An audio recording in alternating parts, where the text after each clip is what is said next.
What's going on, everybody? Welcome to another episode of Gaming with the Broscast. Hello. Episode number 88. Today is August 23rd. How's it going, everybody? Hope everyone's doing well. I am Nick, joined by my brother Harrison, as always. As always. We have quite the show today because there's a lot going on. Gamescom, it crept up. Yep. It came out of nowhere, and that's starting tomorrow or today or yesterday, depending on when you listen to this podcast. We have some Pokemon stuff to talk about with that Pokemon Presents. Mm-hmm. And then finally, Halo Infinite, the giant elephant, the giant open world elephant in the room it's too complicated for co-op, apparently. Yeah. Half $500 million budget, and we'll talk about it in news, but needless to say, we're both pretty bummed about it. I mean, we're still, I'm speaking for myself here. I'm still very excited for this game, but also I'm not as confident on a solid experience anymore than I thought I was. So, yeah, I don't know. We'll talk about it here shortly. Nick, before we jump into to what we've been playing, because we've both been playing quite a bit of games this week. How was your week? You had a fun party this weekend.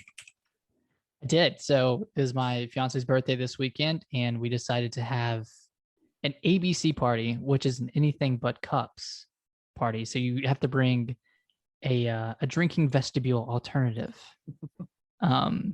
So there were some really good ones. I did a what is it called? A watering what is it called? Watering cup? Like a watering can? Watering can, yeah. I did a watering can. Someone brought a breast pump and used that. That's awesome. Someone brought a spray bottle, and then there was a soap dispenser as well. And we measured it out. And for the spray bottle, it takes 150 sprays to fill up one shot glass. So very inefficient. Oh my God. Practice, but theoretically you could shoot a spritz across the room, and Oh, so it was like a spray bottle that could is like a stream, or it's like a sniper. Spritz? Yeah, like okay. A sniper okay. Spray bottle. Okay. Or at least he turned it on laser mode. Oh, so he has options. That's awesome. Yeah, I don't know. Yeah, there were a few watering cans that were brought in, and then one of our friends cut a milk gallon in half and just used the bottom half of the milk gallon. So there were a lot of good ones. It ended up, because we had some games lined up. We had mini flip cup and mini pong, and then we had 1-2 switch, a couple of like card games that we were going to play, and then Just Dance. And by the time we got to 1-2 switch, we had a lot more people there than we anticipated. And everyone was loving 1-2 switch. We were playing the milking game, the game where you try to milk as many cups out of the cow as possible. And then we were playing like the Western shooter game where you have to listen to the cues on the TV, and when it says fire, you fire. Yeah. And then whoever shoots the most accurate and fastest is the winner. So we were kind of split up into two teams, and as random people were walking in, I was asking them pick a number between 1 and 2. And then we put them on a team and set them up against each other. So people were loving it. It was really fun. So with 30 people, and I'm assuming you made your drink, your batch, your party juice, or whatever you want to call it, ahead of time prior to that, knowing that. Did you have enough, or did you run out pretty quickly? We ran out. I'm assuming people brought their own stuff too. People brought their own stuff, but we ran out within like 2 hours, I think. Okay. That's fair. It was like a sangria. We made, we mixed wine with vodka, and then we soaked a bunch of fruit in vodka all day, and then I put just the lightest dash of Everclear in there. Nice. Yeah, I'm worried about this weekend. I think I might go overboard with what I'm going to put into it. So I'll let you know, because I'm doing the same party prior to knowing Nick was going to do it. I'm doing it this Saturday. So we're expecting like maybe 15, but we also told our friends to bring as many people as you want, because it's just like a end of the summer kind of whatever. The kids are going to be here, so just screw it, bring your own drink. But I'm also going to have a good supply. So other than you said you did wine and vodka and a little bit of Everclear and fruit. Yeah. Okay.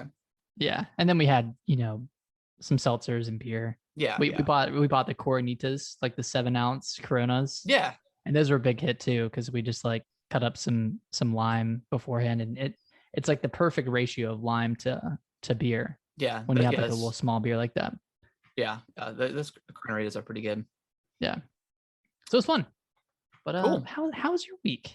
My week was excellent. I pre-ordered and obtained, or not pre-ordered, but I purchased and obtained my amiibo. I've got it. I got it, baby. Beautiful. For audio listeners, I managed to, because I'm a huge sucker. I got the Zelda Skyloft amiibo.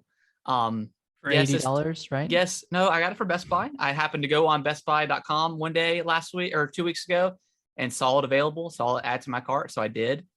For some reason, like I don't know if Best Buy doesn't ship right now. I don't know what they're doing, but like even like my Switch that I pre-ordered, like it didn't give me an option to ship to my house. Like for this, I had to go pick it up. But either way, I was super excited to finally get it. I have all the other Zelda amiibos for reference, so this is why like I want it. Not for like the functionality or anything like that, but and it's a really beautiful amiibo. I mean, it's pretty detailed. So show it to me one more time. Yeah, give a little close up. Wow, that's the craftsmanship on that alone is. Yeah, their really amiibos have definitely gotten a lot nicer. So I guess this is the only cool amiibo that I have. Or no, I have a lot of other cool amiibos, but this is one of my favorites. Oh yeah, I love that amiibo. Wolf Link amiibo, and the Shovel Knight. I love the Shovel Knight amiibos. Yeah, that was a surprise one to come out, and I think I was at work one day and you texted me like, "There's a Shovel Knight amiibo." So I was like, "Okay, I got to pre-order it." And then I got all the other ones too, the King Knight and Plague Knight and all that stuff, Spectre Knight. And then you got me the other ones too. Yeah. Oh yeah, I did. Yeah, that's right. Yeah, I had those are the only 3 that I had at my desk. Back in Charlotte. Okay. Yeah, those are the ones that are getting me through it. Very cool. But other than that, I mean, typical work week. Working from home still, all that great stuff. Yard work, fun stuff like that. We took it pretty easy this weekend. We took Kaylee over to our local shopping center and did a bunch of school shopping. Got me a new pair of shoes, new pair of Vans. A little BTS shopping. Yeah, a little back to school, because you don't just go to a school, you arrive. You got to arrive at school. Damn. According to that. Is that Kohl's or JCPenney? Was it Kohl's or maybe it was JCPenney with Selena Gomez like back in like 2008 or something. That was a great commercial. Yeah, it was. The fact that I still remembered it. But yeah, we did that. So we had a very chill weekend because we were out there for about 5 or 6 hours on Saturday. And got some lunch over there. But yeah, it was a good time. And we wanted to have a pretty low key weekend just because next weekend's probably gonna be pretty high octane. Depending on how many people are coming over. So, but yeah, Nick, you want to jump into some games because I got some stuff to talk about this week. What should we talk about first? I see a couple of overlapping games here. Let's talk about 12 minutes first. Okay, you want to talk about 12 minutes? Yeah, I think so. Right. Do we talk spoilers or do we just kind of overview? Let's do an overview first, and then maybe we'll do like a minute or 2 of spoilers. Okay. But we'll tell the audience. Yeah, the last 3 or 4 episodes we started doing chapters, so you can see when. So again, we'll do like a countdown when we start getting to spoilers here. But and then I'll give a thumbs up when we're back if you've muted us. Yeah, exactly. So 12 minutes is it's on Game Pass. I don't know how much this is. $25. $25. Okay. Yeah. It's published by Annapurna, which they publish so many fantastic games, so that's already like a thumbs up for me. But I've been keeping my eye out for this game for a long time. I guess like the general idea of the game, you're a guy, you come off the elevator to your apartment, you go in, you say hi to is it your wife? I'm not sure if you are married or not.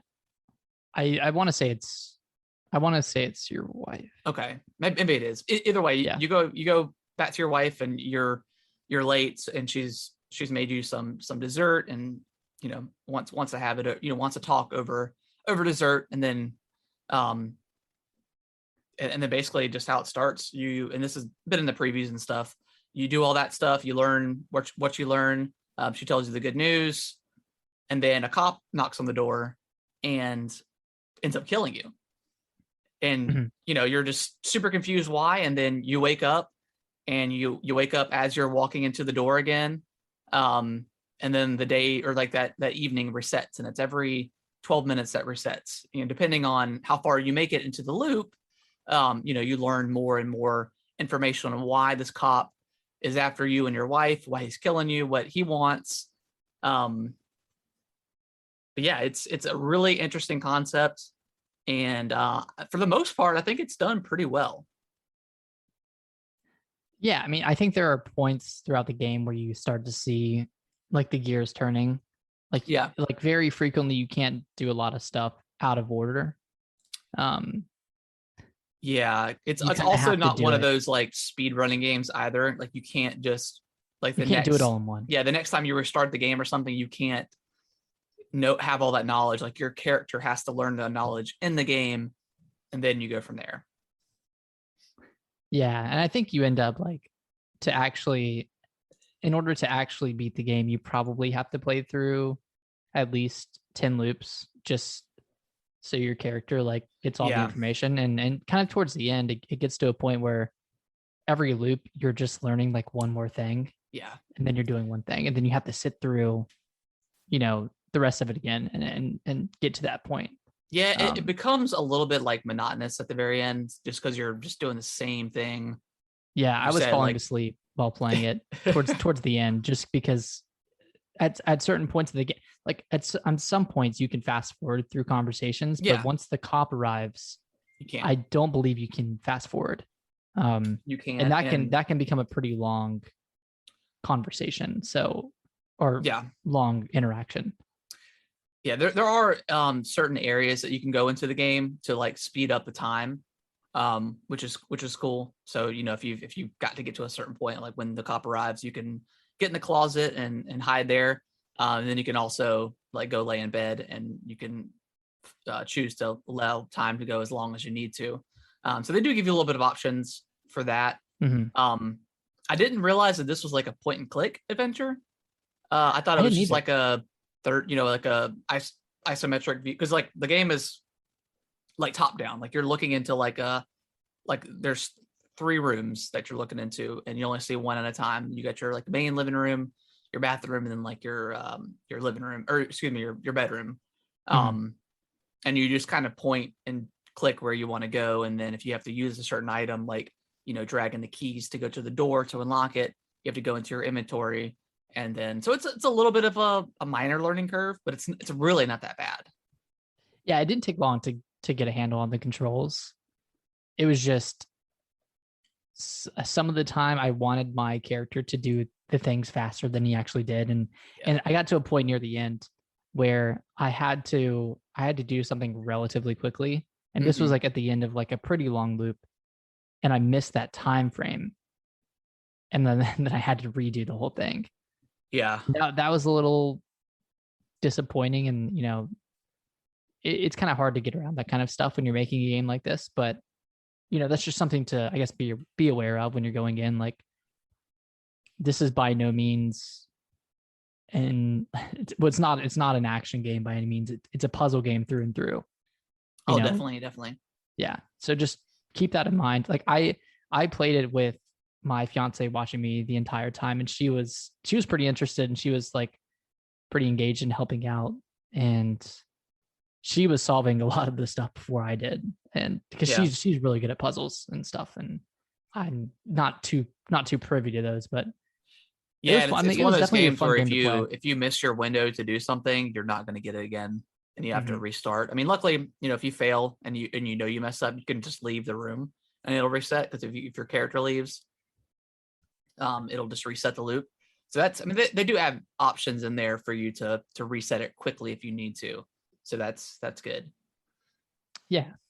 And I don't think we mentioned this, but this game has Daisy Ridley as the wife. Has Willem James Dafoe. McAvoy. James McAvoy is the husband, and then Willem Dafoe is the cop. and then potentially another character as well. Yeah, and honestly, like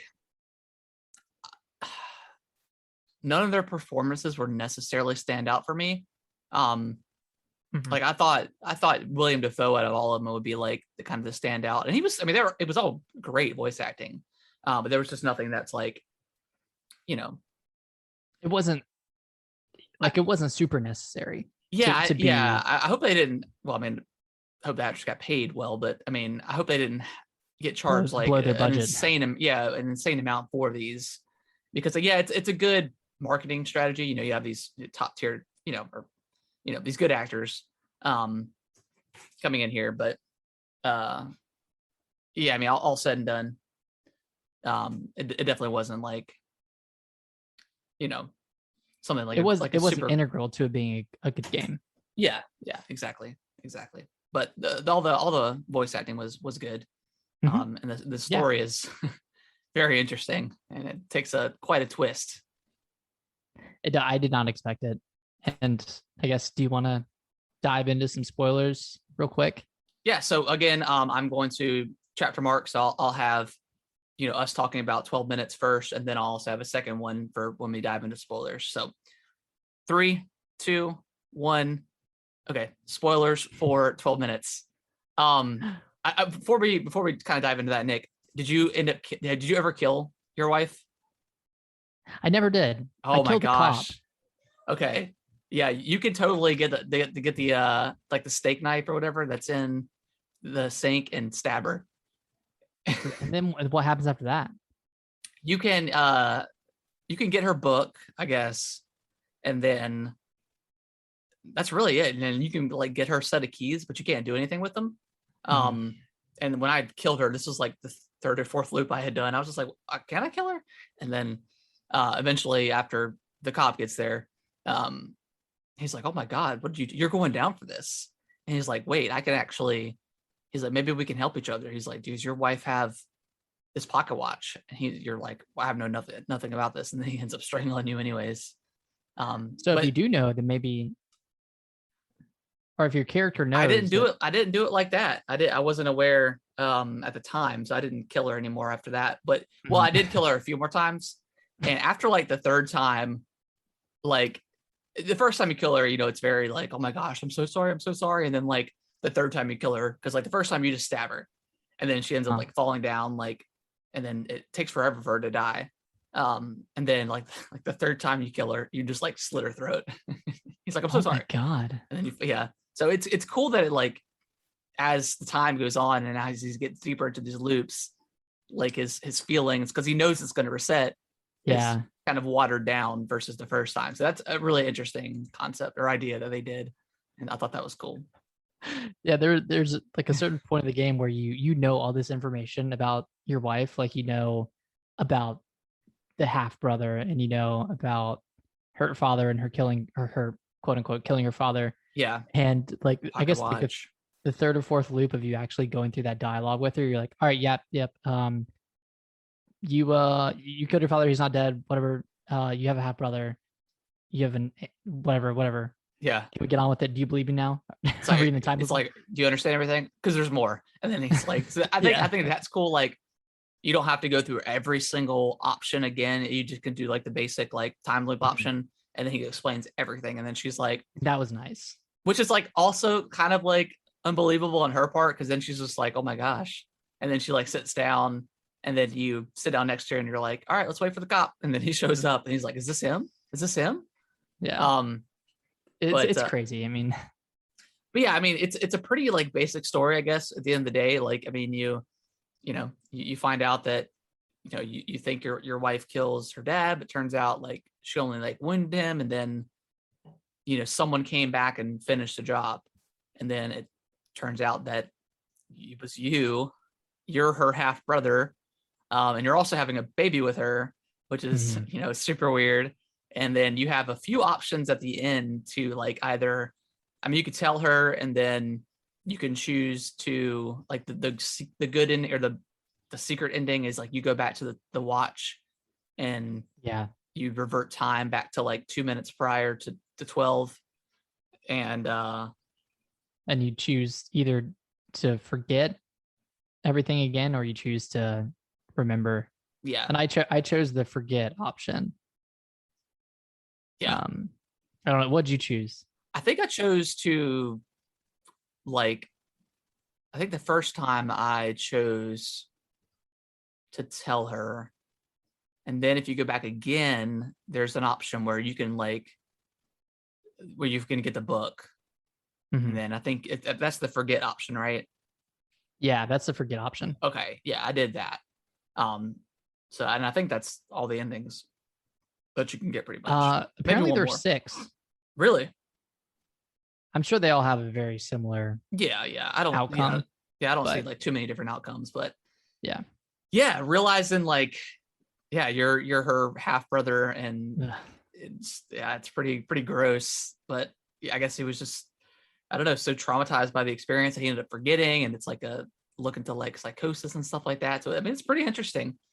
What was really confusing to me is so Willem Dafoe played the cop. He also played the dad. He played her dad. Okay, that confused me too, because I was like, wait, why is the cop back here? Yeah, that was, but they also look pretty similar. They're like both bald. So I don't know what. Yeah, that was confusing. I feel like they could have just, oh man, they really should have cast just somebody else to play the dad, because I was like genuinely confused. I was like, wait, is the cop the dad? But I was like, no, that didn't make sense. The dad's dead. Well, is the cop? Well, no, because the husband killed the dad, killed his wife's dad. Yeah. And then the cop presumably wanted to at the same time get revenge on whoever killed his friend, which was the dad. Yeah. And at the same time get that watch so he could pay for his daughter's like cancer treatment. Yeah. So it got really confusing, and it all came very fast at the end. Like once you show the cop the like the baby clothes, the baby clothes, Dahlia, which like why was that the name in the first place? Well, because that was that was the son, that was the husband's mom's name, which was the nanny, the nanny's name, the one that and the wife didn't know it because she was so young. Yeah, she was like 2 maybe when she died. So, or something like that. Yeah, it was a little confusing at the end. And it did come very quickly, like you mentioned. But all in all, I mean, I thought it was a pretty unique game. I don't know if I'd spend $25 on it, to be honest. I wouldn't. I think the developer said like 4 to 7 hours or something. I mean, I finished this with almost within a day, maybe under like 3 hours. Did you end up looking anything up? I did look up a little bit, because I done like 2 or 3 loops in a row, and I was like, man, I'm not really sure what to do here. So I just looked up one thing, and then I was like, oh, okay, and then it was easier to figure out. Yeah. And that was like very beginning after you did a couple of different options, but because I didn't realize, like, I did the same thing. Like, I didn't realize that you had to stab the cop to like get more information out of him when he like gets electrocuted by the light switch. Because I shot him in the chest, and I thought that was the only option. Yeah, but it turns out you could shoot him like in the leg, arm. Yeah, you can like zip tie him, and then because like the first time I did it, I zip tied him, and then like he eventually gets up and like head. Yeah, and I was like, you died after like a head, like, or like getting punched in the face. Like, come on, man. But either way, man, I really like this game for what it was. It's very interesting. Like time loops are always a unique concept, and I thought for the most part it was done pretty well. Is this a roguelike? I don't know. I guess not. I guess not, because you can't beat it. You can't beat it on the first run. Yeah. Okay. But it was a good game. Pretty solid game. That was 12 minutes. I'll give you the thumbs up for if anyone was muting us out. What else you want to talk about some Hades? I'm interested to see if you've made it any farther in your I play a couple of rounds a day. I just got to, I think on Saturday, or I can't remember. I beat the second area boss. I did it on my first try. It's like the Gorgon, Yeah, or no, nice. the what's it called? I don't know, the snake, Like the the Hydra, I serpent. think. The serpent, yeah. I beat Hydra that on my serpent. first try. That was pretty fun. Hell yeah. But yeah, I mean, I really like all the weapons are nice to use. They all feel really different. So yeah, just kind of pumping my way through this game. It's a lot of fun. It's beautiful, man. too. It's beautiful. Yeah, I've been playing a lot more of it, and I've gotten to the final point right before the last boss. Okay. And I didn't real because the last area changes things up a little bit, and I didn't realize that I could warp from this point to the final boss. Oh, okay. But I could, and then I ended up playing this out, and then I had to do another thing instead because I didn't take that portal to the boss. But yeah, it's really good. I really want to beat it. I'm so motivated to finish this game now, but there's a lot of stuff coming out soon that I want to play, and I want to play I want to play Plague's Tale as well. Because you gave that pretty raving reviews, and I looked at like a gameplay video online, and it looked pretty sick. So I'm gonna give that a shot. But yeah, tell us about Plague's Tale. Yeah, so I to finish the start where I left off last week, was maybe an hour in, and I was like, yeah, it's really nice to play a game that doesn't have crafting. Totally has crafting in it, but it's awesome. Like it's a lot like or not Uncharted, Last of Us. So like, okay, you're constantly kind of finding like materials throughout the world, and then you find like a specific crafting material that you can use to upgrade one of your items that you have. So you have to. It's an idea where you can make stuff on the fly, like you can make ammunition on the fly, but that same materials you use can also be used to upgrade your stuff. So like you kind of have to, it's kind of like a give and take system where one item, one material, or one ammunition, whatever, might cost a lot of material. So you're like, do I really want to use this here? Do I want to try to figure a way to sneak past these enemies? Or because I know there's probably going to be like a workbench coming up shortly. So like you just kind of have to always think about that. And there was a lot of cases where I didn't feel like I made that much stuff, but every time I found the workbench, I couldn't upgrade what I necessarily wanted to because I was using other stuff. I was making other stuff like on the field. But like the game is so great about just constantly giving you new items that are like actually really useful. Like, I mean, you have like your slingshot is your main weapon. And that's the only weapon you really get. Everything else is based off that. So you have just a couple of examples. I mean, you have like the whole game, like the premise is like, because I don't think at this point I had gotten to the rats yet. So like it takes place in like the 100 Years' War between France and England, and it's playing during that time. And there's it's the Black Plague that's it's referencing, but it's spread by these rats, and you don't know why it's happening. There was like a plague, I can't remember exactly what they called it, but it was a plague prior that kind of happened the same way, that just kind of came out of nowhere. But it's a really an interesting story through and through. But going back to the items and stuff, like it's constantly giving you items, new ammunition to use. It does really interesting things because like the whole point of the rats is you have to constantly avoid them, whether that's getting like a flame, like a torch, and lighting on a fire and kind of walking through them. But the torch only lasts so long, so you have to get to like the next fire pit and light that up. So it's constantly like playing around with fire and trying to make sure that you know where you got to go. And it's pretty. There's not like you can get lost really. But to counter that, some of the enemies you fight will be carrying lanterns, and depending on like if it's like a solid lantern or like just an open flame, you can either shoot a rock at the lantern and it'll put out their fire, and then the rats will swarm them and kill them.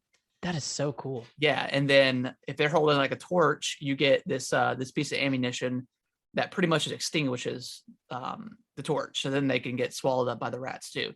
And for there being literally like thousands and thousands of rats on screen at a time, the frame rate never dropped once. Like it was pretty darn impressive. For I think this game came out in 2019. And it's Series X enhanced, right? Yeah, it's Series X enhanced, which I don't know how it ran like on the base Xbox. It was probably not great. The only time I've ever had frame rate drops was in a cutscene, which was weird. Of all but, things, yeah. Yeah, but it didn't matter. But I mean, just gameplay wise, I mean, it's a one-hit kill if a guard or someone comes up on you, but you also get an item at some point where it's like this flask you hold, but it's pretty much like having a knife in Resident Evil, where if like a zombie comes, you can use it. You tap Y and it automatically uses it and it puts them to sleep. So it's like a non-lethal way. And that's like your get out of jail free card for that. And you can you can build more, or you can craft more of those items, but that's the most like expensive material wise to craft. Mm-hmm. So you got to be careful. You just got to pay attention to what you have, because a lot of times you can get through stuff without just playing around with the rats. If there's a lot of rats around, you can really use those, or you can try to like go around the guards and stuff altogether. So it gives you a lot of options. And in each kind of area it's like a puzzle in itself, because you got to figure out not only how to navigate through the rats, but also around the guards too, because they have torches and stuff like that. You have to, either extinguish them and stuff like that. And then depending on if the guards have armor, you can't just hit them with your sling. If they're slingshot, you have to make them take their armor off, like their helmet off, and then you can hit it with a sling. So it's a lot of like enemy variety in the game. And I mean, this is probably one of my favorite gaming experiences that I've had in a long time, and I've had a lot this year and last year. So I hold this game to very high regards. It's an excellent game. There's a couple of like areas towards the end that you have to hide behind this I don't know, this cart. Someone's pushing this cart and you have to hide behind it because there's people shooting arrows at you. Mm-hmm. And there's like 4 or 5, 6 guards that come up on you, and it's in this weird area where it's like a staircase and it goes kind of down a little bit and then it goes up, and the game has like insane auto target.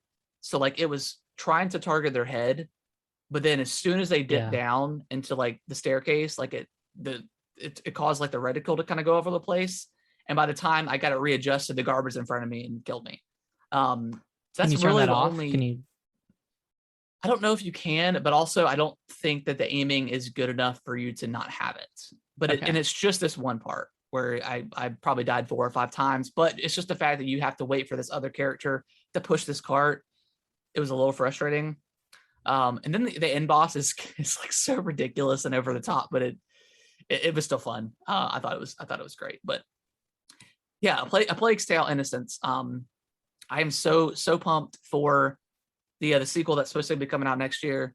I listened to this one podcast that talked about it, and it just kind of intrigued me, and I always wanted to play it and never did. And I gave it a shot, and it blew me away, man. It's beautiful. Like the gameplay's nice. I mean, just this is like the rats. The rats were so cool. Like watching. Oh, it was so awesome. This is so different than what I thought the game was, just from looking at it, like looking at screenshots online. Like I genuinely thought it was like not a point and click adventure, but like a Telltale type of game. Yeah. I mean, it's basically like not quite like a I just said the name, not Uncharted, Last of Us, but with like less stakes, I guess. Like there's not enemies constantly coming up on you, but there's always a looming like threat from the rats, and then like actually running into people is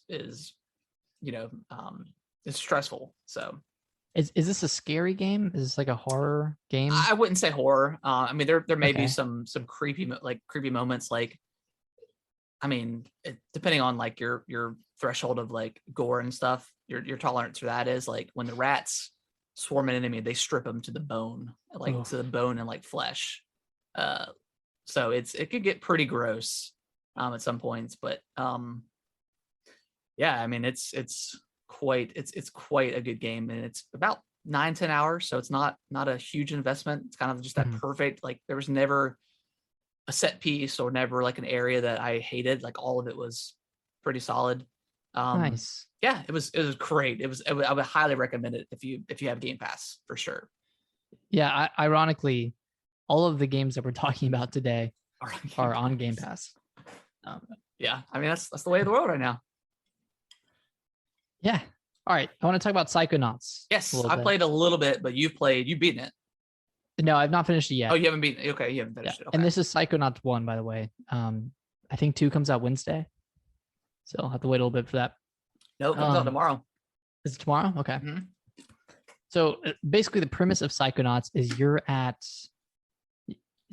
play as you play as a kid named Raz. And you're at this summer camp for gifted kids, and these kids are on their way to become psychonauts. Yeah. So it's like a psychonaut training camp. And the long and short of it is this is a third-person platformer. Imagine a Super Mario 64 except way different.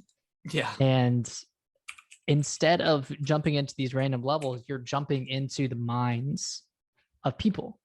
And so through that, you're seeing a lot of like their trauma growing up. You're seeing a lot of their figments of imagination, and figments are things that you pick up and they help you level up throughout the levels and throughout the game. Yeah, there's so many of those things too. Yeah. So you pick up these figments, you uncover baggage.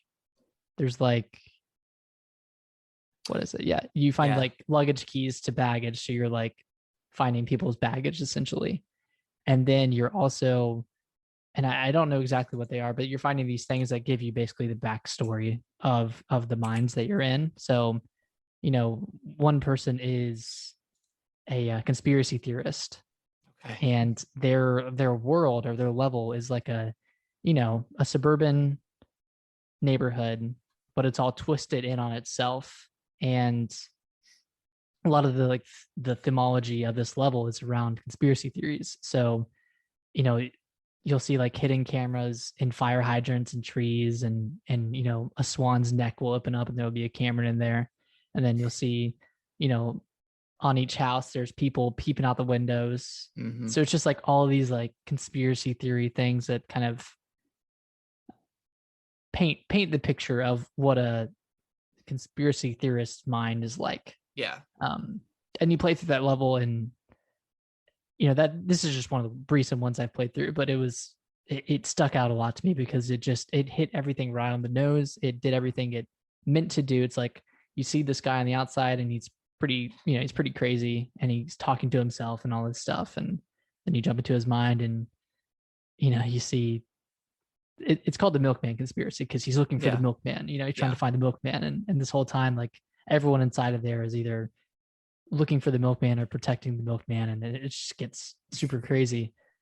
So that's one of the examples of, and this is for those who don't know, this is from Double Fine with Tim Schafer. So they made stuff like Brutal Legend, like Iron Brigade, Stacking, like Costume Quest. So like a lot of like great, really indie titles kind of vibe. So a lot of great stuff from the studio.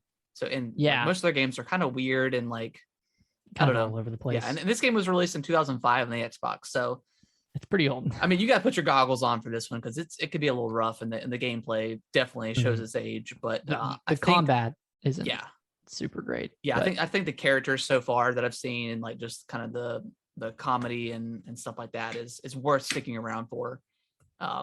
Which is why I'm playing it right now as well. I'm not quite as far as you are. I think I'm like just got done doing like the first level, and I think I'm on to the second level. But I want to get through it so I can check out the second one because I heard it's been reviewing pretty well. So it's really good. Like you said, the writing is pretty hilarious. It's one of those rare games that I actually laugh out loud. Yeah. At some of the dialogue, just because it's hard to nail timing for jokes in a video game, but they nailed it with this. Like, of course, like because it has voice acting as well, it's easier to deliver a joke. But they do it really well, and I'm so excited for Psychonauts 2. Like, just looking at some of the gameplay previews and you know the footage from reviews, like for one, it looks like a 2021 game for starters, and you know that's miles better than 2005 game, and it seems like it's improved on a lot of the faults for the first game, mainly the combat and some of the floaty platforming. So I'm pretty excited. I recommend anyone check out Psychonauts, even if you don't play it through all the way, just play it a little bit to get a feel for it before jumping into 2. Yeah, because and of course you can get backstory. You can watch a overview video before jumping into 2, but I'd recommend playing it a little bit just to see what it's like. and this is the first game to come out of Double Fine since they've been bought by Microsoft, right? This is their first Xbox Game Studios published game. I believe so. Okay, very cool. And this is still coming out on everything. PlayStation. Yeah, it's on everything except for the Switch. But so it's on PlayStation as well. I believe it's $60. Oh, it's a $60 game. I think. I mean, it's I think it's slated to be like a 12-hour. Okay. Like a 12-hour game. Okay, cool. So it's, I mean, like probably 20 something hours for completionists. Yeah. Cool. But yeah, it's a full game. Let me just make sure that it's $59.99. Okay. If you do want to buy it, but it's also coming to Game Pass, coming to PC, PlayStation, all that good stuff. Cool. Yeah. So that's Psychonauts. I see there's one more game on here that so I'm interested to hear about. I booted up Mass Effect Andromeda the other day, and just because I've always, and this came out in 2017, right when the Switch launched. So I just I think it came out like a couple weeks after the Switch came out. So I passed on this game just because Zelda at the time, and I also had my son being born within a couple months prior, so we were super busy at the time. But and then I listened to a lot of podcasts, and everyone was just kind of poo-pooing on this game. And this is coming off the heels of Mass Effect 3 not having a great ending and stuff like that. So like just those a little bit sour for the Mass Effect series. And so far, I am liking it a lot. So like the story so far is it takes place between Mass Effect 2 and 3. So the Reaper invasion has not come completed yet. In fact, they haven't even mentioned the Reapers at all. And I don't think they ever will, because it doesn't matter, because it takes place 600 years in the future, or from the events of Mass Effect 2 and 3. So basically what they did is they sent the humans wanted to reach for the stars and go try to colonize other worlds in the Andromeda galaxy. So it was a 600-year voyage, and they've got so far I've seen like humans, Solarians, Krogans, Turians. I think that's all that I've seen. And each kind of race sent a ship, I think, called, I think they were called arcs, and they meet in this citadel, esque structure, and that's where they were supposed to meet. And they projected that there was so many like habitats, so many planets that they thought would be close to Earth's environment, so humans could breathe or whatever. And you get there, and that's not the case, and you run into an alien, a new alien race that is hostile, and you don't know why. And then that's kind of where I'm at. Like I've got to the point where you get to like this, I can't remember what it's called, but the citadel-esque structure. Everybody's like, we have no idea who, you guys were supposed to be here a year and a half ago. We've been, we were waiting on your supplies, and everyone's kind of, freaking out. There's been uprising of people trying to steal, food, water, guns. So it's been crazy, and that's kind of where I'm at in the game right now. But as far as like the gameplay wise, you now have a jetpack, so you can jump and like kind of hover in the air too if you want to. The gunplay doesn't feel like super different, other than just like the reticles pretty different than what you're used to in Mass Effect 2 and 3. Okay. So far it's been the same like guns, same kind of powers. The upgrade tree is completely different than what it was in Mass Effect 2 and 3. Like even the start menu and 1, 2, and 3 were all the same. That's completely different. So that threw me off a little bit. But I mean, so far, like it's interesting. Okay. So I'm gonna probably play it through. I don't know if I'm like gonna be as deep into it like side quest wise, because I kind of just want to see how this thing unfolds. But so far, I mean, it looks great, it runs great. Yeah, it's pretty neat so far. It's an interesting Nice. like story. So I'm hooked. And you'd say you're about what, an hour in?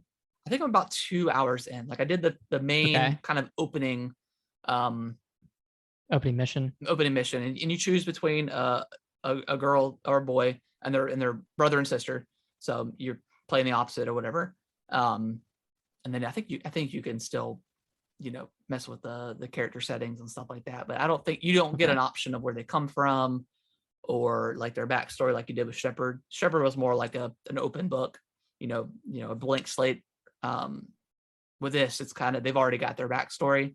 So it's telling a more personal story, I guess, that I can tell so far. So, well, it sounds interesting. Yeah, but you're on your father's team, which is he's a pathfinder, and they're like the leaders of this team, this expedition team, to go out and find new places to colonize and stuff like that. But yeah, it's interesting so far. I'll have to check this out. I have it downloaded. Yeah, I've had it downloaded for a while, but I've just never gotten around to it. I didn't want to invest. Yeah, I still need to finish 3. That has since been put on the back burner for other games that have come out, which understandable. There have been so many games that came out this summer, like more so than I feel like any other summer. Yeah, and that's probably due to COVID. But I don't think there's been really a week where I haven't had something new to play, whether it's something that came out previously or get optimized for the Series X or something like that. So yeah, it's been a great year for just catching up on games and also a lot of good new stuff as well. Yeah.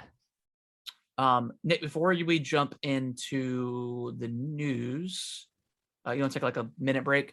Yeah, let's take a little break. We'll be right back. Let's get into News City. Yeah, let's get into this news. You want to say let's save Halo Infinite for last. Okay, because that'll probably be the longest one we have to talk about. Yeah. I guess we should just briefly mention Gamescom is tomorrow. Yeah, starting tomorrow.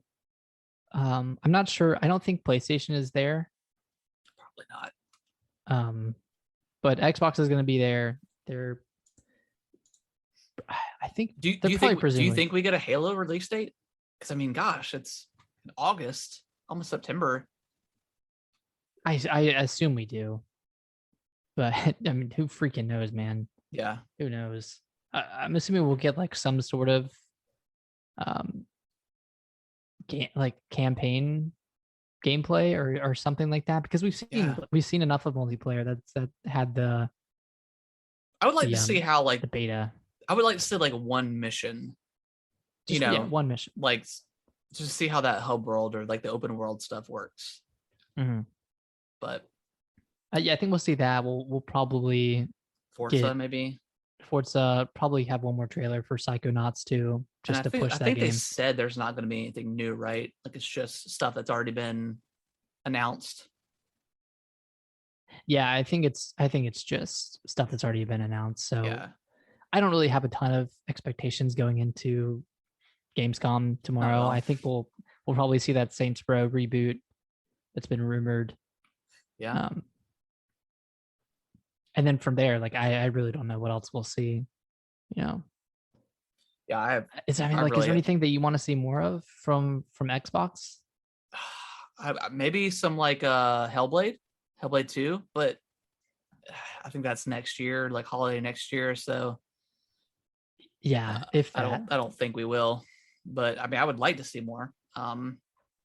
I did download like the patch for like the Hellblade optimization, and like I was like, I don't want to play this again. It's one of those games where like it's really good, but I don't want to go through it again. Yeah, it was pretty dark. So yeah. But yeah, I really don't know. Like from any company that's going to be there, because I really don't know who it's all going to be there in the first place. But I honestly forgot about Gamescom until like Friday, and I was like, oh yeah, Gamescom's next week. I really did. I forgot about it. So yeah, I mean, I have no expectations. If stuff happens, awesome. But I'm also not gonna keep up with every little detail. I just like to see a little bit more Halo. Just to see how that open world works, how that mission structure works, stuff like that.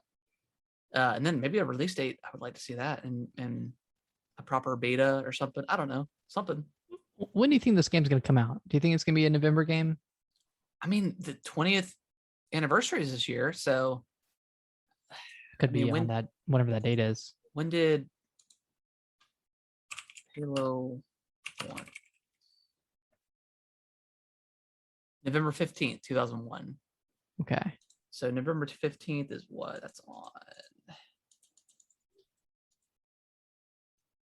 It's on a Monday, so it's a weird day, but probably somewhere in November, I would imagine.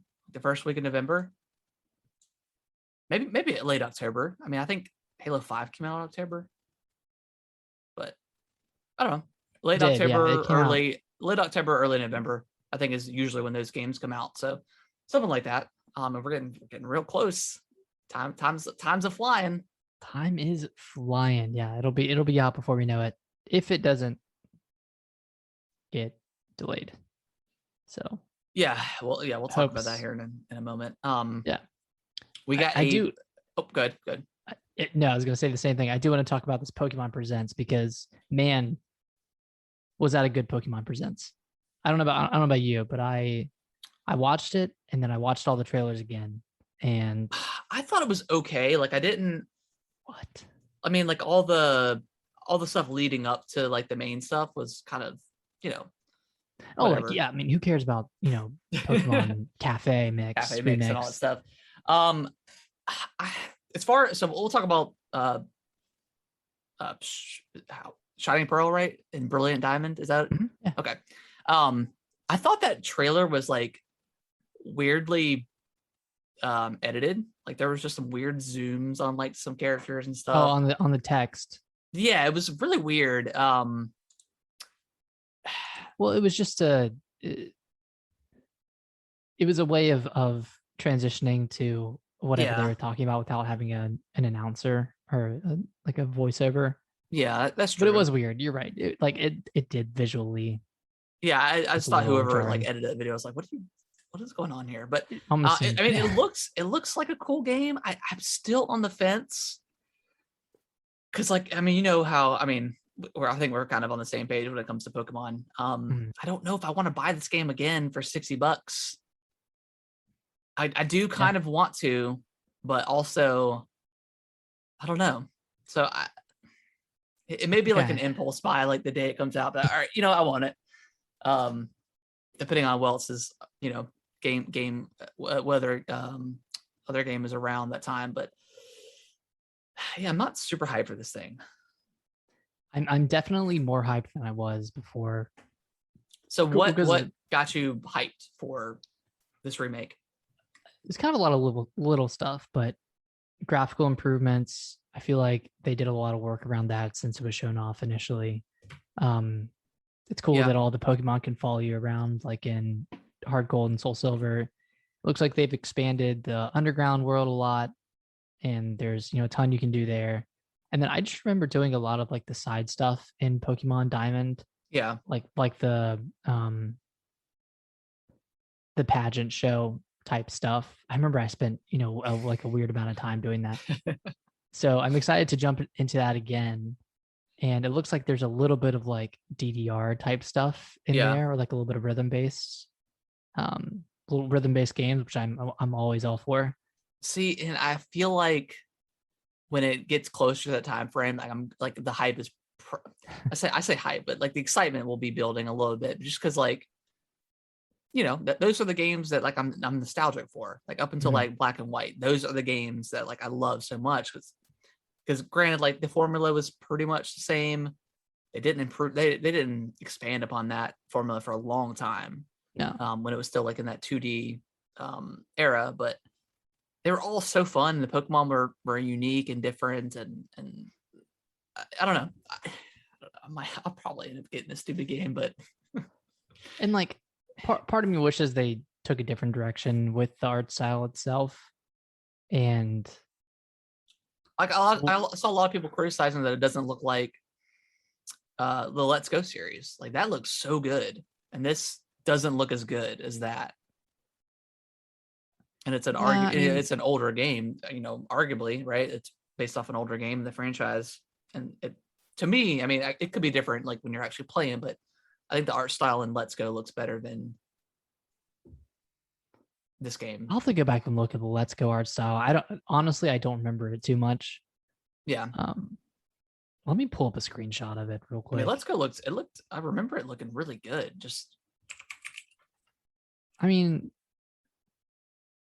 Looked all right.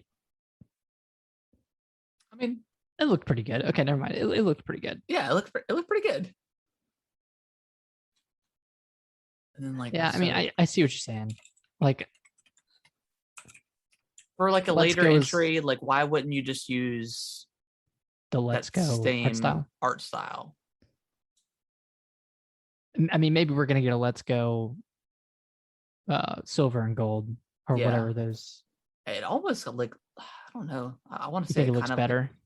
I say it kind of looks like maybe like the Zelda, like Link's Awakening. Yeah, it has that. It kind of has that look to it. That that kind of style going on. So I don't know. Like I kind of wanted to get my hands on it and see how it looks. I don't know. I might go all in. I might just get the dual pack, give it to Kaylee, and we'll play. I don't know. And you can play it on your new Switch, on your Switch OLED. Yeah. It's gonna look beautiful. Yeah, I bet it will. I mean, I'm sound like I'm poo-pooing. It's a great game. Like those first like 4 or 5 Pokemon games, like I love, man. We played so much of that game together and traded and swapped Pokemon and battled with all of our friends and stuff in the neighborhood. So I mean, yeah, super nostalgic. But and this one especially because it was the first one that had the online trading, like the world trading. Yeah, that was. I remember was really cool. I would just send like random you go to sleep sending Pokemon, stupid Pokemon, and wake up with like a Palkia or something. You're like, what? It was always in Japanese or something. Yeah, I don't know what's going on, but they were. they had the Pokemon, man. Yeah, they did. So that was super fun. Like that was just a really cool new experience, and every day was kind of exciting because you're like, oh, what Pokemon am I gonna get?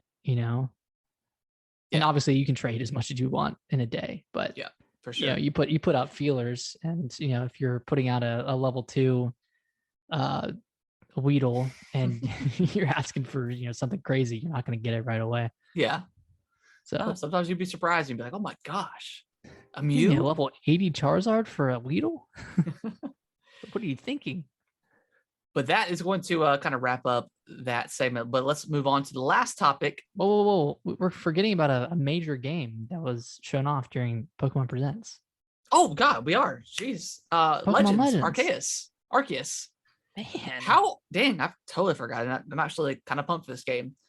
You did an interesting tweet that I did not think about until I read your tweet.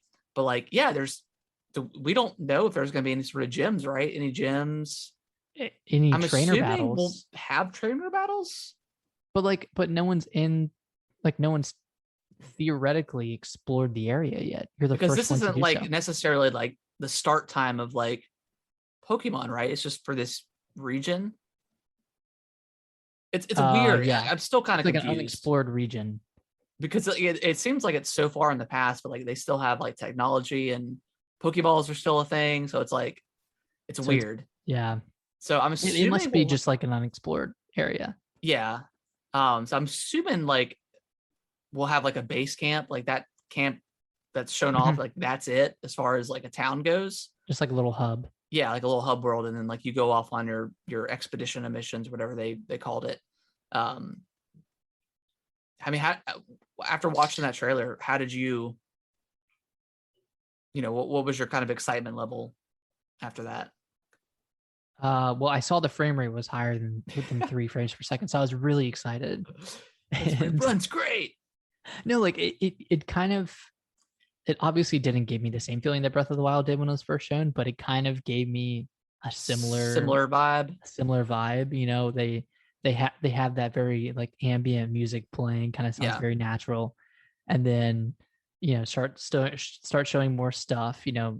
Showing off the battle mechanics, and you can either choose to just catch a Pokemon straight up, or you can throw out a Pokeball and fight it. Yeah, and which when it went down to like that, it was like pretty similar to what kind of normal Pokemon game is for the most part. There are some twists, and I'll let you explain. There are some twists. Yeah. I think there are 2 stances basically that you can have your Pokemon take. I can't remember what they are off the top of my head. Say attack and like agility, right? Yeah, or speed like or something agile, like that. It's agile style and then strong style. Strong style, yeah. Like, agile basically allows you to attack more frequently because it's not just on a turn base anymore. It depends on what stance you're taking. So if you're using agile, maybe you can attack twice before the other Pokemon attacks. With strong, you're going to hit harder, but you can't attack as frequently. Maybe the other Pokemon can attack twice before you can attack. Yeah. So there's obviously a balance to when you should use each one, and that probably makes the game a little bit more interesting and will probably make it more difficult. I mean, especially with the game being so open, and you can theoretically go anywhere. You can make the game as difficult as you want, and that's pretty exciting. And then during the trailer, when they show your character jumping off the cliff, and then flying up with their Pokemon, that was really cool. Very Zelda. Very Zelda for that. I think it's pretty interesting that your player can also get hit and blackout as well. Yeah. And you can dodge too. You can dodge Pokemon that are trying to hit you. Yeah, I'm cautiously optimistic for this game. Mm-hmm. I feel like it's in the right direction as far as like what I kind of want from a Pokemon game. I just hope there's more in the open world than what I'm seeing right now, because it looks kind of bare bones. I don't want to just say, oh, you got to go catch Weedles even in the game, but you got to go catch like 5 Weedles. Like, I don't want it to be that, and I know there's like the system where like, there's like the quote unquote like evil Pokemon or like the dark Pokemon that you have to catch or whatever. But I want to see more. I hope there's more than just going out and catching Pokemon. I hope there's more, and I'm sure there will be. Yeah, but presumably there will be. But kind of to your point, I mean, there are kind of those subquests where you'll have objectives to, go fight this many Pokemon, go catch this type of Pokemon, and you can get rewards. And then there's Nintendo actually tweeted this out a few hours ago, but I think they already announced this, but there's crafting. Okay. So you can use resources that you gather to craft Pokeballs.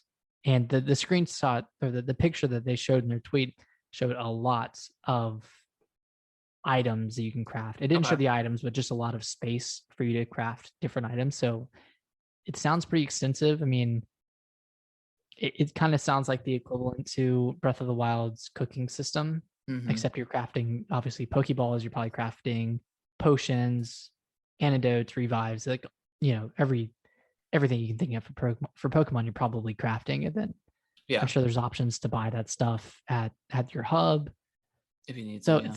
So it's got a lot going on. It seems a lot different than a traditional Pokemon, which is exactly what we've been asking for a while. And I don't know if it'll be a bad thing if they remove gyms, because they probably won't have them in this game. They'll probably be stronger Pokemon region. Makes sense. But yeah, not to talk too much on this game, but it looks really good. Like, graphically doesn't look great. Looks a little barren. Kind of gives me wild area vibes. It does, Sword and Shield, which I don't particularly love. No, I didn't like that at all. No, looking back, it was just overly obtuse. Yeah. But if they add in all these mechanics, the crafting and the subquests and some trainer battles, stuff like that, I think this could be really good. Yeah, I just also like, if you take all those new mechanics that we've seen and we put them into what the wild area was, that doesn't make the wild area any better or more fun experience, I don't think. Mm-hmm. So and like you just mentioned, I hope there's more stuff to do in the world, and like, just I don't know, whether it's like climbing a tree or like, just crazy stuff like Breath of the Wild. Like it's crazy stuff that you would never think of in a Pokemon game, and is there. That level of like detail that I want to see. I don't know that's going to be there, but yeah, I mean, I'm pretty optimistic on this game. I'm excited. Excited for them to do something new, at least to try something new, and that's what they're doing. So, and this is coming from the main team. It's not like they're pawning this off to another studio or anything like that. Like, it sounds like they have confidence in this. I mean, it's releasing in a time during the year that not a ton of games release, and definitely not Pokemon games ever. Yeah, because there's normally November games after the remakes that are coming out. So, which is weird. Like it's so close together, and I'm still not confident that it's going to meet that date, that January date. They recommitted in that video. They said, "Hey, it's coming January." Yeah, they did. You're right. They did. Yeah. We'll see. Maybe people will come off like high off of Brilliant Diamond, and I mean, I think this game would sell regardless. But yeah. I hope it's really good. I hope they're doing a good job, and if they do, I hope they're rewarded for shaking up the formula, and it shows them that people want change in the Pokemon series. Yeah, it's definitely needed. For the past 3 games is definitely showed, and Sword and Shield to me was probably the weakest that I've ever played a Pokemon game. To me, I know a lot of people liked it. I know a lot of people like the Gigantamax and the raid stuff and the wild area. I know people like that stuff, but it just didn't do enough for me to justify paying another $60. And the fact that they, took away so many Pokemon for animation reasons, and then like the Pokemon that were in the game weren't even that well animated. So it's like, what are you doing? So, yeah, last topic here. Let's jump into to some Halo Infinite. You want to read the kind of story of what's going on this week and last week? Yeah, so I guess it was sometime last week. Thursday or Friday last week. Yeah, Thursday or Friday. Xbox kind of announced that there would not be campaign co-op or Forge at launch. And they said that the reason for excluding co-op campaign is because with the open world structure of Halo Infinite, it's harder to kind of sequence multiple players in a game at once and still carry over progression and all that stuff. Even though open world multiplayer games have been around for 10 years, but that's that's neither here nor there. So essentially they said that they're kind of going to roll out the game in seasons, and season 1 is dedicated to single player campaign and multiplayer, and then season 2 they'll add in campaign co-op, and then season 3 they'll add in Forge. And these seasons are running about 3 months long, so we won't see campaign co-op. If they stick to this schedule, we won't see it until probably early 2022. Yeah, probably. If it comes out in November, we'll probably see it in February sometime, assuming it doesn't get delayed again or pushed. Yeah, I mean, Nick, this is, they didn't have co-op in Halo 5. They specifically said that just based off of their, statistics, that it just wasn't used that much. But, a lot of people... They had online co-op. Did they have online co-op in Halo 5? They had online. They didn't have couch co-op. Yeah. Right? Okay. What's up, Kim? So yeah, they stripped out couch co-op for Halo 5, which was a bummer because I've played, I think, almost all the Halo games couch co-op and in some capacity, maybe not all the way through, but some. And co-op is a huge part of Halo. And for co-op to, like, Forge is one thing. I like Forge. I dabble a bit in Forge, and I know a lot of people are love Forge mode and getting in there because you could be really creative with that stuff. That being delayed, that's fine. Super upset about it. Like, I can wait 4 or 5 months, but then it gives oh, Forge is out. Let's go check it out. It gives a reason to go back to the game. But with co-op not being there from the beginning, obviously we're going to go through single player by ourselves, and get to that campaign. Like, I just don't see a world where, unless we really want to go back, if they add something to it, which I doubt it, I just don't see a world where we have time to go back through a whole nother campaign with Halo. Unless we want to do a legendary run. Yeah, or something like that. Yeah, but other than that, like, it's a huge, you see the story. Huge bummer. And like with as large as they're kind of saying this game is, it's going to be open world, to a degree. We don't know what that is. But considering how large it is, like, we're not necessarily going to want to play through the whole thing again. And who knows if it'll even have multiple difficulties. Yeah. With it being open world, like, who knows? Yeah, we're not sure. We don't know if they'll have their legendary, their legendary mode or whatever it is. Yeah, we have no idea. We don't know. We don't know a lot about the details of this game, and it's really concerning because, like, for this to come out, I was pretty positive, like, pretty sure that this game was going to come out this year, and now I'm kind of teetering. Actually, is it actually, like, should it be delayed? Maybe not, because it's just one mode, but it's a pretty, I don't know. Like we said, Forge is something that you can come back to and wait on. But co-op, I just don't see a world where we can. It's either there at the beginning or it's not. Yeah. And this quote kind of scared me, but I think it was the head of 343 said, at the end of the day, we just didn't want to delay the game again. And that seems that's a little concerning, because that kind of sounds like Cyberpunk, where they just we don't want to delay the game anymore. We got shareholders to appease to and whatnot. And, I don't know if 343 has shareholders to begin with, but it kind of sounds like that. So, like, okay, well, we'll just delay the other half of the game or the other quarter of the game. And it's like, yeah, it's fine. Like, it's going to be free to play multiplayer and it's coming to Game Pass. So no one's really going to buy it. But it just kind of leaves a sour taste, that they're. I like, what would this game have looked like if it came out last year? Like, it was playing on. We mentioned this before the show started, but this company, Xbox, they're owned by Microsoft, obviously.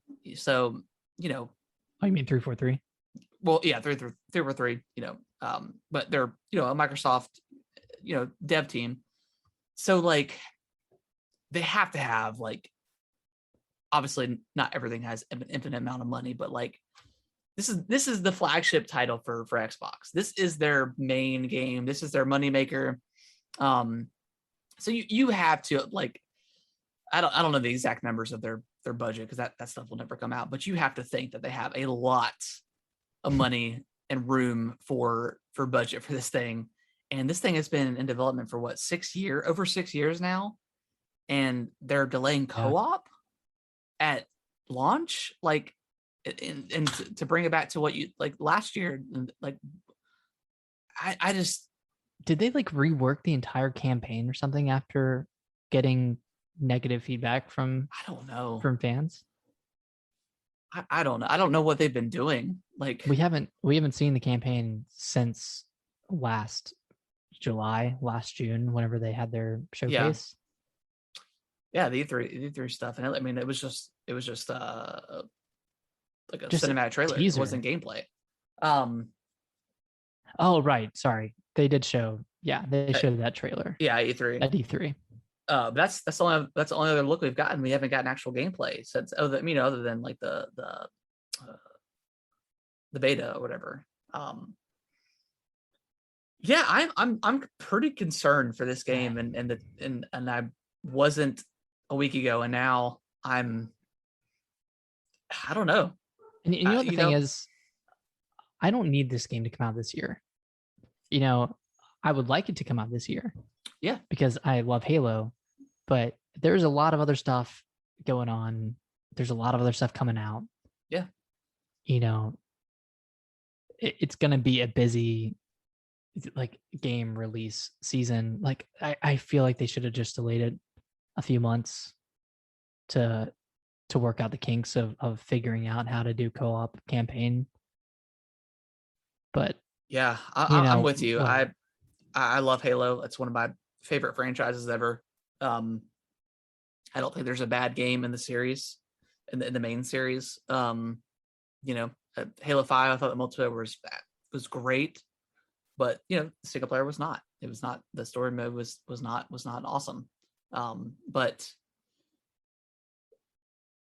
yeah, I could definitely wait for this. I mean, we have Microsoft has Forza coming out at the end of the year. Back 4 Blood's hitting Game Pass. They got Psychonauts coming out tomorrow. I mean, they've got stuff coming out. I know they want to push it because also Sony does not have anything coming out this year, pretty much, other than their that we know of, and other than their director's cuts, which they seem to love charging extra for this generation. But yeah, I mean, I would just prefer them just to delay until like February or March or April of next year. Just because I want the co-op at the beginning, but also or at the start, but like also, it sounds like they need it. Sounds like they need more time. Yeah, it's got to be COVID, but at the same time, I remember reading stories, a year and a half ago on Halo's troubled development at 343, and they lost a lot of head people. Yeah. During the development, and it just kind of shows that something isn't going right over at 343. I think they're kind of in over their heads, and there's a lot of pressure to make the Halo game. Yeah. Well, I definitely. I mean, if they can put this thing out come October, November, and it's a solid campaign, it's fantastic. The multiplayer runs great. There's no, God forbid, like craziness that the Master Chief Collection had as far as oh my god, yeah. But granted, I mean you had like Jesus, like 9 engines running at the same time, so like that was just that was born to fail at the start. But I mean, if they could just knock this out of the park, I think I can wait for the co-op, but I'm very nervous that the main core is not going to be good, or it's going to have a lot of issues, and they have to nail it. And with Halo 5, they have to nail this game, because I think this is probably it for Halo. Obviously not, because I mean they'll put more out eventually, but this is probably their fan service wise 5-year plan, of drawing this game out for as long as they can. Yeah, exactly. They're not charging for Battle Pass, or they are, right? Are they charging for Battle Pass? They are, yeah, but it lasts forever.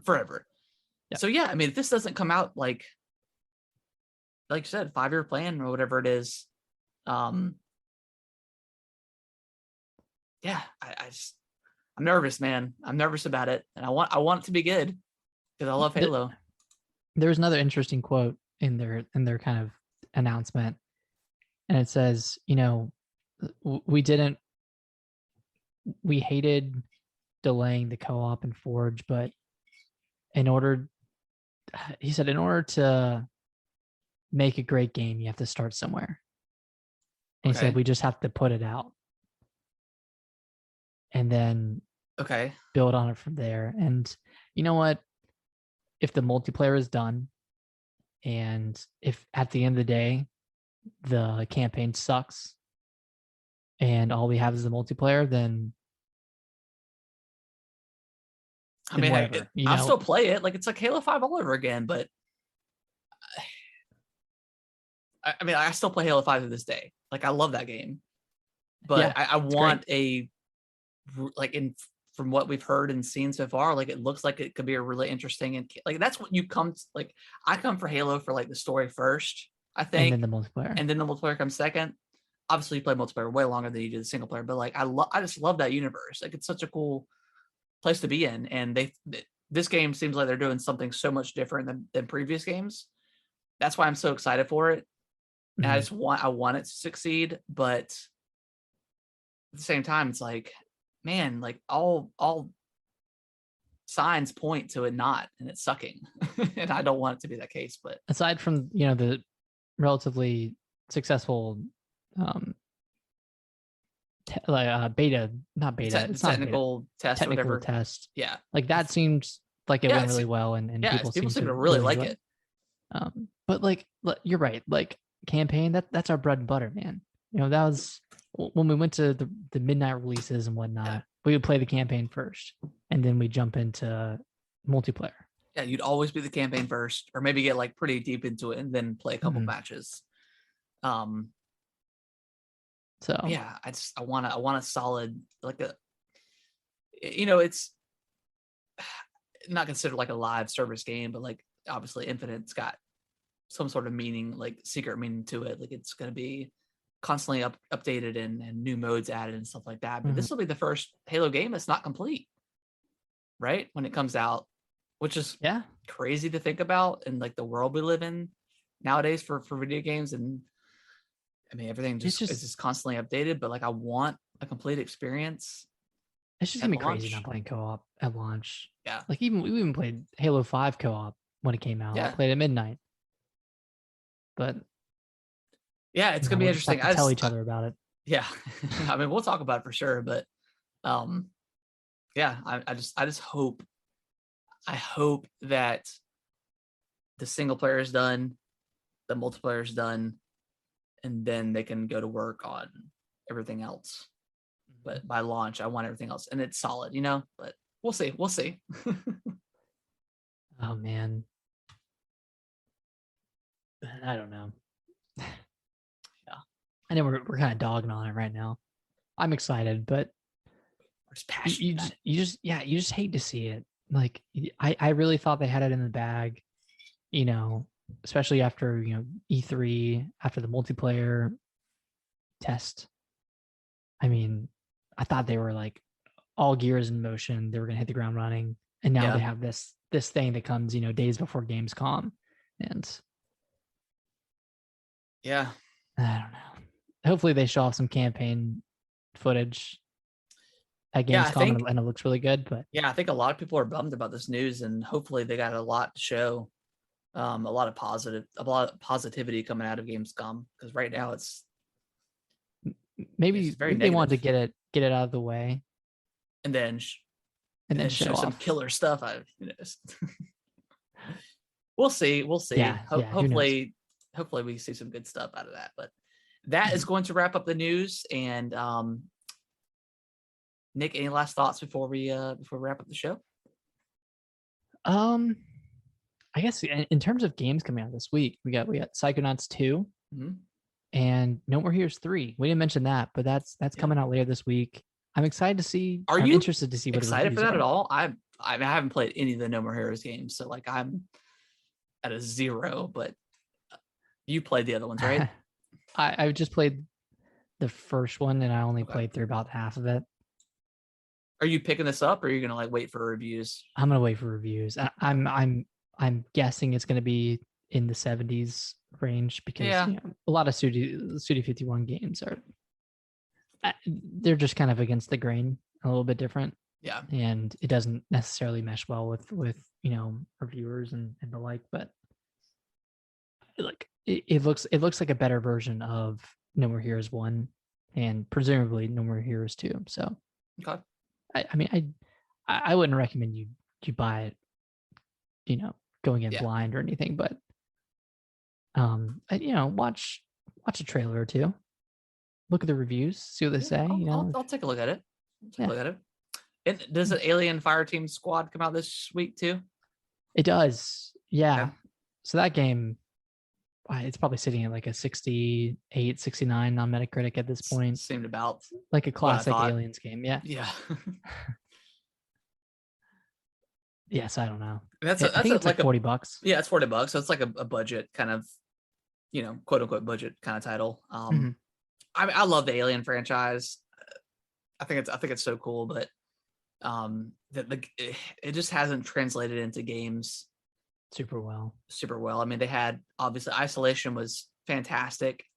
I would love to see that like get optimized or something, and then maybe check it out again. Yeah. And then I remember like there being a really great DS game too, but I can't quite remember what it's Colonial called. I have it. Marines? No, that's the 360 one. That was awful. That was made by Gearbox. Colonial Marines?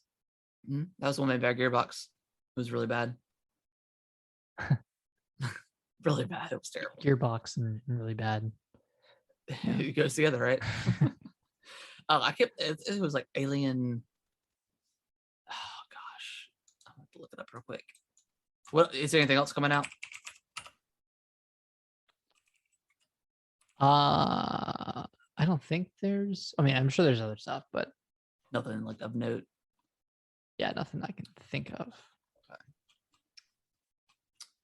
Oh, that's gonna bother me. I've got to figure it out. Aliens.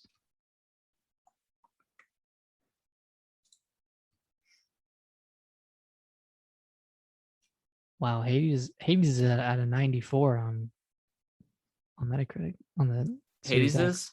Yeah. Dang. Damn. Aliens. Infestation. That's what it's called. Ah, that's it. Okay. It's pretty good. It's like a Metroidvania style game. Nice. Yeah, that game's pretty good. But yeah, Alien just hasn't quite. Even the movies aren't super great after like the first couple. But it's still like such a cool franchise, anyways. But yeah, that's coming out. And then what's coming out in September? I know October we got Metroid Dread. Yeah. Sorry if you hear my typing. I got a new keyboard and it's really loud. Okay, yeah, mine's like super loud on the mic. Let's see here. September. Oh, Deathloop is coming out in September. Yeah, Deathloop for PS5. Skatebird. Kena Bridge of Spirits. That's a PlayStation exclusive. That's one I'm very curious in. Mm-hmm. Death Stranding Director's Cut. Lost Judgment. Dragon Ball Kakarot's coming out to the Nintendo Switch. Yep. That's about it. In October, we got Metroid Dread. We got that Nickelodeon All-Star Brawl game. Oh, yeah. Back for Blood. Which I'm curious. Back for Blood. Battlefield 2042. Still Fatal Frame. Riders Republic. Mario Party Superstars. Yeah, so we got some good Guardians Galaxy coming out in October as well. Still curious about what that's going to look like. Riders Republic. Yeah, so some good stuff coming out. Before we quite wrap up the show, I think one day this week I'm going to stream going through my creative decision of my top 25 games of all time to get ready for the 100th episode. I'm just going to go through like all of the, every game and just like pick everything that I think could have a shot, and then maybe start dwindling stuff down. Okay. But not the whole thing. I just want to like kind of get the early process. So I think I may stream that maybe like on Wednesday or something like that. So nice. Look forward to that. Yeah, I really want to stream a game this week too. Maybe I'll do some Psychonauts. Yeah, I might stream some Psychonauts. That'd be cool. Yeah. That is going to wrap up the show, guys. Nick, where can they follow us on Twitter? You can follow us at Gaming WT Bros on Twitter. You can DM us any questions or just ask them on our page, and we'll answer them during the show. Yeah, absolutely. And yeah, I think that's it. We'll see you guys next Monday. We'll have some Psychonauts 2 to talk about, and probably some other stuff. But Nick, maybe No More Heroes 3 if I end up picking that up. We'll see. And look forward to hearing about my my Anything But a Cup party as well. Oh yeah, I'm excited to hear what the couple alternatives end up being. Yeah. Nick, final thoughts before we wrap up. I hope everyone has the best week of their entire life this week. This week in specific. This week specific. All right, guys. We'll see y'all next week. Bye-bye.